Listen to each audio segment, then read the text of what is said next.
Hello aspirants, welcome back.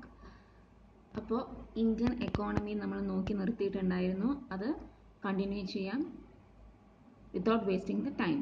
അപ്പോൾ characteristics of Indian economy എന്താണെന്ന് നോക്കാം. ലോ പെർ ക്യാപിറ്റ ഇൻകം, അതാണ് ഫസ്റ്റ് ക്യാരക്ടറിസ്റ്റിക്സ്.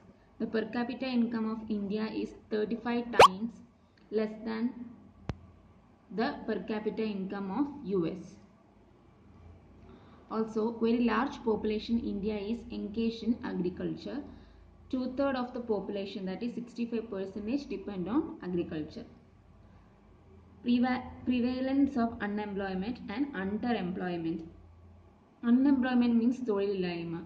Underemployment എന്ന് പറഞ്ഞാൽ ഇപ്പോൾ ഒരു വ്യക്തി എഞ്ചിനീയറിംഗ് കഴിഞ്ഞു, പക്ഷേ എഞ്ചിനീയറിംഗ് റിലേറ്റഡ് ആയിട്ടുള്ള ജോലിയാണ് ആ വ്യക്തി ചെയ്യുന്നത് എന്നുണ്ടെങ്കിൽ, അണ്ടർ ക്വാളിഫൈഡ് ആയിട്ടുള്ള ജോലിയാണ് ചെയ്യുന്നത് എന്നുണ്ടെങ്കിൽ, that is under employment. Next, unequal distribution of wealth, prevalence of low level technology, heavy population pressure, because the resources are limited and the populations are heavy, so it cannot meet the resources. So that is heavy population pressure. Prevalence means existing of. Next, positive aspect എന്തൊക്കെയാണെന്ന് നോക്കാം. Indian എക്കോണമിയുടെ high percentage of work force ആണ്. That is 61.5% of population, one of the highest in the world. Okay, health sector is more in other countries comparatively. Negative aspect given a positive income, right? For example, in America, the elder people getting pension after 85, still they are healthy even though. But in India, the young people are working more and elder one is dying due to health issue. Even though in the elder people are healthy, they are getting pension after 85, that in America. So that is the aspects.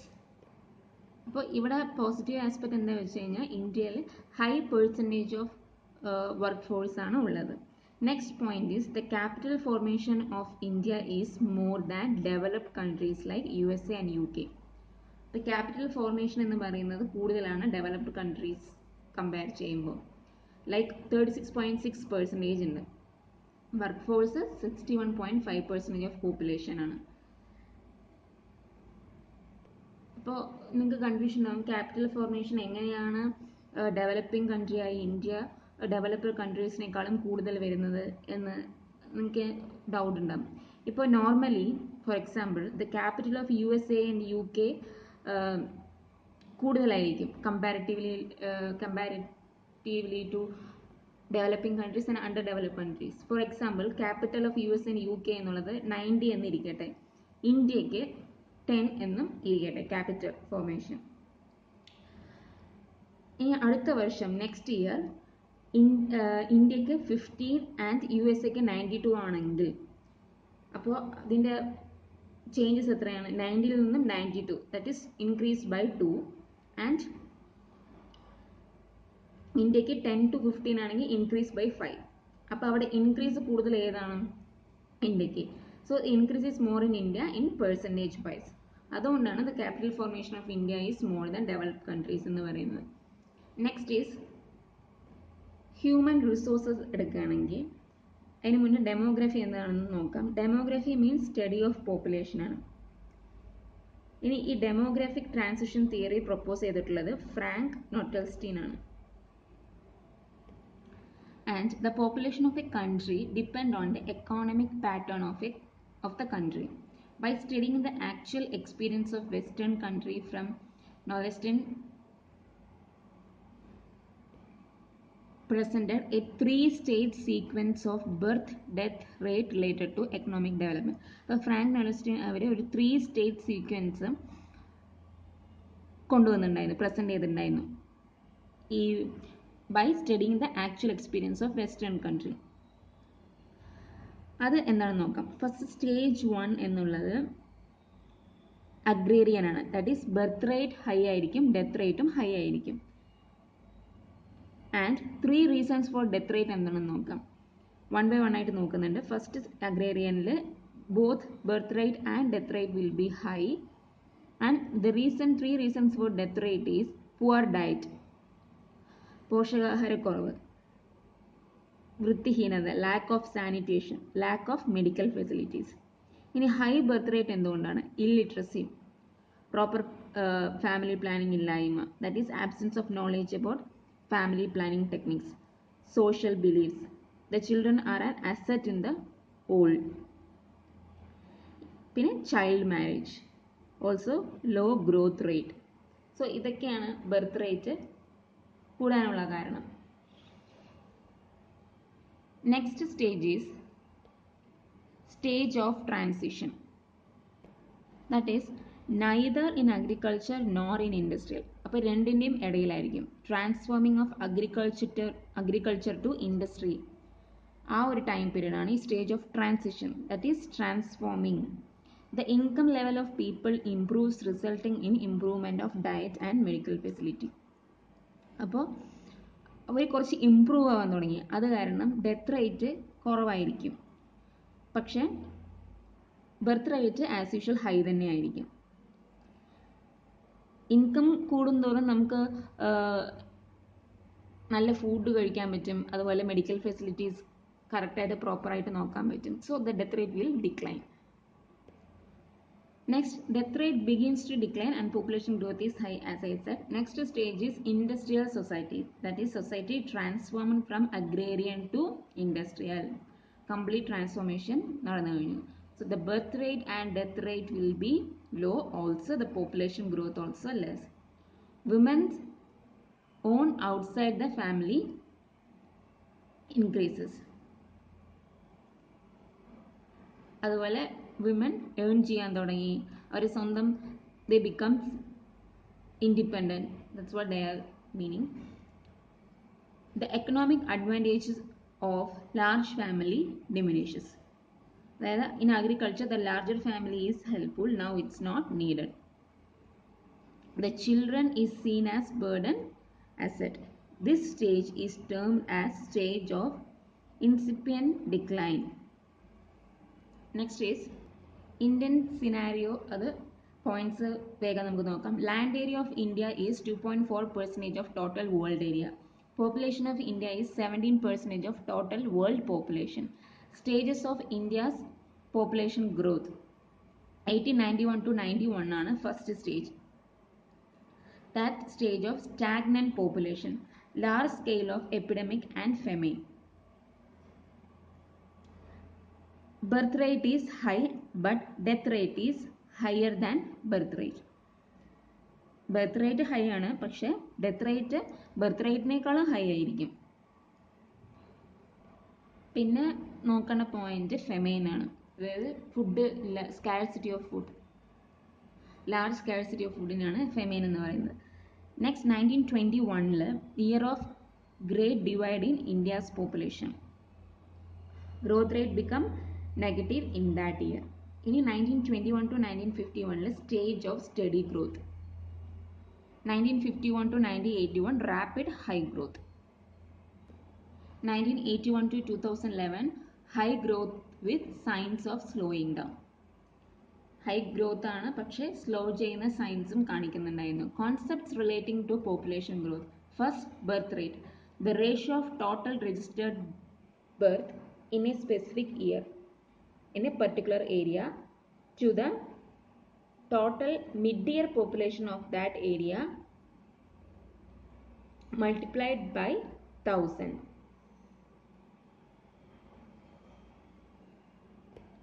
Birth rate എങ്ങനെയാണ് കാണുന്നത് വെച്ചാൽ, ഒരു particular ഏരിയയിൽ ഒരു specific ഇയറിൽ ഒരു particular ഏരിയയിൽ എത്ര കുട്ടികൾ ജനിച്ചു, കുട്ടികൾ മീൻസ് ഇവിടെ ബർത്താണ് ഞാൻ ഉദ്ദേശിക്കുന്നത്, എത്ര ജനനം ഉണ്ടായിരുന്നു, രജിസ്റ്റർ ചെയ്തിട്ടുണ്ടായിരുന്നു. This is in the term of ratio. അപ്പോൾ B is total births in year, that is B by P into K.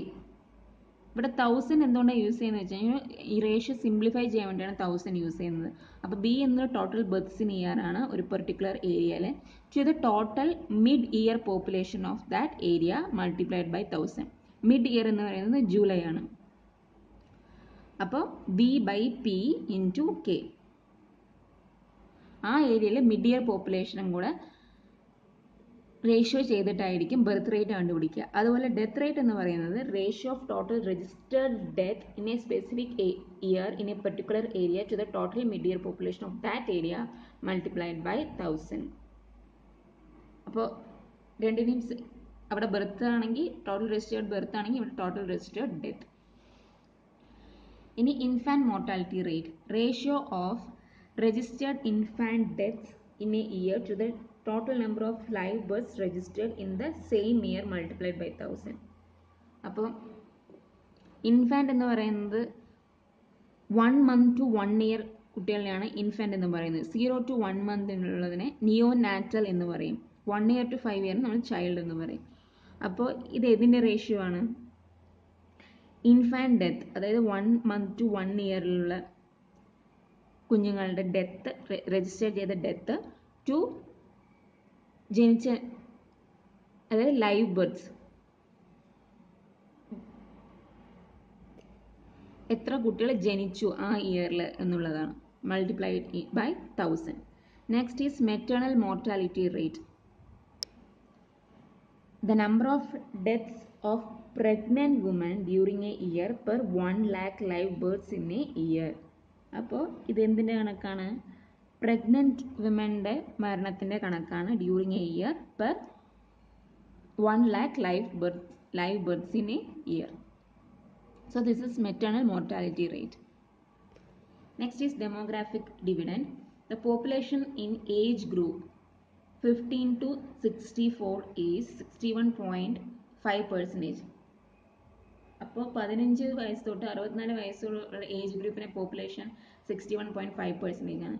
If there is large workforce population in a country, it is known as demographic dividend.